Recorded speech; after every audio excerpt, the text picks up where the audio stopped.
అందరికీ నమస్కారాలు. యువత అదృష్టవశాత్తు మెగా డిఎస్సి నోటిఫికేషన్ వస్తుంది. విద్యార్థులు ప్రిపేర్ అవుతున్నారు, తల్లిదండ్రులు సహకారం అందిస్తున్నారు. విద్యార్థులు తల్లిదండ్రుల సమన్వయంతో విద్యార్థుల విజయాలు సాధించడానికి కావలసినటువంటి శక్తి, ఆలోచన మన వంతు అందించడం పెద్దలుగా మన కర్తవ్యం. అందులో భాగంగా నేను సెకండరీ చేశాను, బీఈడీ చేశాను, ఎంఈఓ చేశాను. ప్రైమరీ ఎడ్యుకేషన్ మీద ఎడ్యుకేషన్ ఫౌండేషన్ టీంలో ఋషి వ్యాలీలో ఎడ్యుకేషన్ కాన్సెప్ట్ మీద కిట్ తయారు చేసాము.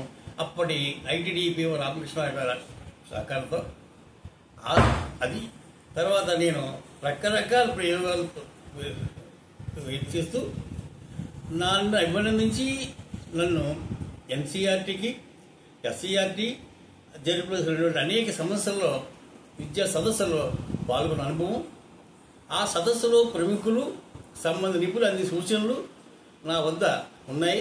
వాటిని నీ పుస్తక రూపంలో నేటి వరకు నాకు శక్తి మేరకు మీడియా ద్వారా అందిస్తూనే ఉన్నాను. నేను అవసరం కాబట్టి ఒక టాపిక్ మీద మీ అందరి తాలూకా దృష్టిని ఆలోచించమని చెప్తున్నాను. పర్స్పెక్టివ్ ఇన్ ఎడ్యుకేషన్ అనే కాన్సెప్ట్ విద్యార్థులకి అమితమైనటువంటి ఇష్టం. మనం చెప్పగలిగింది, వారు చేయగలిగింది చరిత్ర. ఈ హిస్టరీ అంటే అందరికీ తెలుసు, ఎక్కడ పుట్టింది, ఎలా వచ్చింది, కన్నమన్న ఒకటి.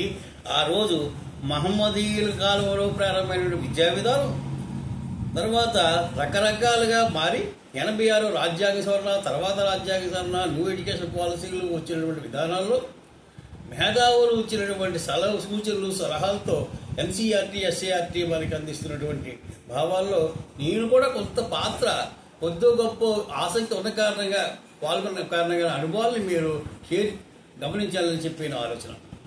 అందులో భాగంగా వర్ధమాన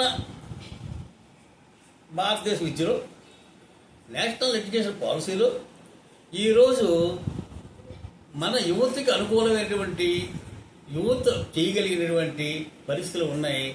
వాటిని మనం education in ancient India, education in free independent ఎరా, ఎడ్యుకేషన్ పోస్ట్ ఇండిపెండెంట్ ఎరా, కొఠారి కమిషన్, మొదలయ్యార్ కమిషన్ మొదల కమిషన్లు ఇచ్చినటువంటి రిపోర్ట్తో పాటు నేటి సమాజానికి పనికొచ్చే విద్యా విధానాలు ఈ పర్స్పెక్టివ్ ఎడ్యుకేషన్ ఉంటాయి.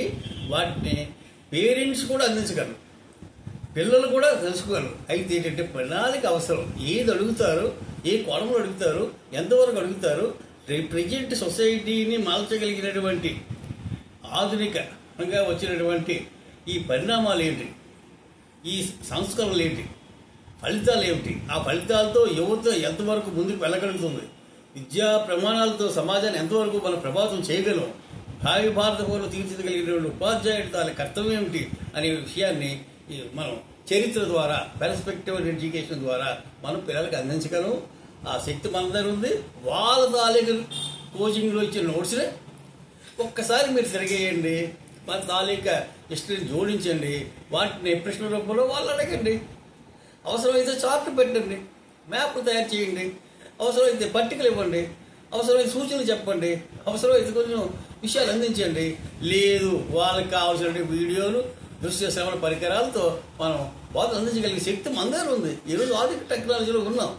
ఈరోజు ఆ శక్తి యుక్తిని ఎందుకు వాడుకోకూడదు? పిల్లల ముందు ఇంత మన సంపాదించిన, ఎన్ని కష్టాలు పడినా పిల్లల కోసమే. కాబట్టి నా తాలూకు భావంలో ఉండేటువంటి, అంతర్లీనంగా ఉండేటువంటి భావాన్ని మీరు గ్రహించి ఒక అరగంట, గంట మీకు ఎంత సమయం దొరికితే అంత సమయం ఆ పిల్లలతో కూర్చుంటే మంచి ఫలితాలు వస్తాయని చెప్పి నేను చెప్తూ, పర్స్పెక్టివ్ ఎడ్యుకేషన్ అనే కాన్సెప్ట్ ఒక్కదాన్ని నేను దృష్టిలో పెట్టుకుంటే ఈరోజు అందులో ఉండేటువంటి ఎన్సీఎఫ్ తాలూకా విషయాలు, జాతీయ విద్యా కమిషన్ విషయాలు, జాతీయ పాఠ్య ప్రణాళిక విషయాలు, తర్వాత వాటి లక్ష్యాలు, జాతీయ స్థాయి ప్రాథమిక విద్యా కమిషన్ తాలూకా ఏర్పాటు, జిల్లాలో 2002 86 రాజ్యాంగ సవరణలో జరిగినటువంటి విధానం, 21 అధికరణలో చేసినది, ఆర్టికల్స్, పద్ధతులు, రూల్స్, హక్కులు, బాధ్యతలు, ఇవన్నీ మనం ఆలోచించవలసినవే, మనం తెలుసుకున్నవే, మనకు వచ్చినవే, మనం చేయిస్తున్నవే, మనం చూస్తున్నవే.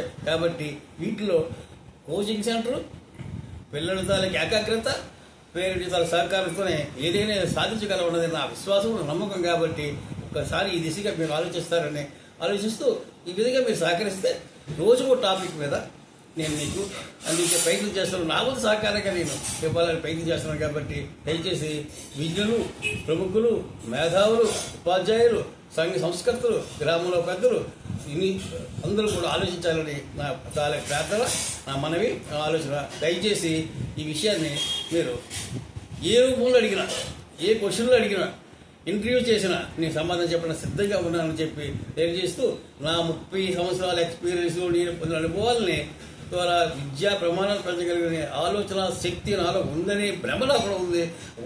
ఎంతవరకు ఉందనేది రిజల్ట్స్ చూసేది నాకు ఎంక్వైరీ చేయండి, ఆలోచించండి, ప్రశ్నించండి, విశ్లేషించండి, అవసరమైతే ఇంటర్వ్యూ చేయండి. నేను దేనికైనా సిద్ధంగా ఉన్నాను.